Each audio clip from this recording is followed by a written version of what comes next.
বনের রাজা সিংহ।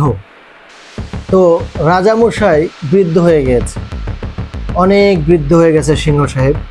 তো ওদিকে আরও একজন সিংহ টকবকে জোয়ান, সে হতে চায় এবার রাজা। এই নিয়ে দুই সিংহের মধ্যে প্রচণ্ড আন্দোলন, ফাইট শুরু হয়ে গিয়েছে। ঠিক এর মাঝেই জঙ্গলি কুকুর সুযোগ নিয়ে নিয়েছে। কোনো এক সময় এই বনের বৃদ্ধ রাজা সিংহ সাহেবকে আক্রমণ করেছে একদল জঙ্গলি কুকুর দিয়ে আধমরা করে ফেলছে। ঠিক এই মুহূর্তেই ওই টকবগে সিংহ দৌড়ে এসে কুকুরগুলাকে আক্রমণ করে রাজা সাহেবকে বাঁচিয়ে ফেলেছে।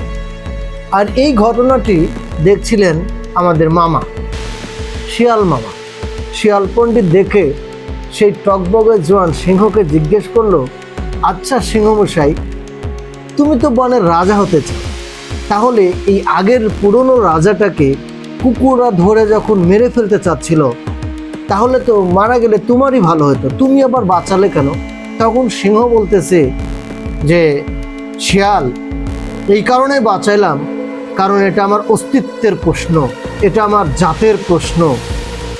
কারণ একজন রাজাকে জঙ্গলি কুকুরে যদি মেরে ফেলে আজকে, তাহলে পরবর্তী এই পালা বা এই বিষয়টা আমার উপরেও এসে পড়বে। আমি এটা আমার একজন স্বজাতি একজন রাজাকে আমার বাঁচাতে হবে, এটা আমার দায়িত্ব।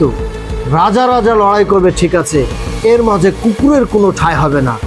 প্রিয় দর্শক, বর্তমান আমাদের এই রাজনৈতিক প্রেক্ষাপট দেখলে এই গল্পের সাথে কিন্তু চমৎকার মিলে যায়।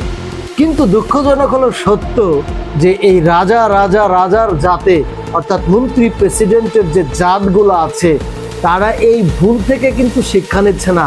তারা আজকে হাততালি দিচ্ছে, আওয়ামী লীগ সরকার পালিয়ে গেছে, চলে গিয়েছে, আমরা খুবই আনন্দিত। কিন্তু এই ভুল থেকে কি কারণে চলে গেল, কি কারণে পালিয়ে গেল, এই ভুল থেকে যদি আমরা শিক্ষা নিই এবং সেই শিক্ষাগুলোকে যদি কাজে লাগাই, তাহলে আগামী দিনে আপনার রাজা হওয়ার খুবই একটি সুযোগ আছে এবং আপনি শ্রেষ্ঠ রাজা হবেন। কিন্তু আপনি যদি ওদের মতোই হয়ে যান, তাহলে জাস্ট ওয়েট, এর জবাব প্রকৃতই আপনাকে ফিরিয়ে দেবে। That's all. Thank you.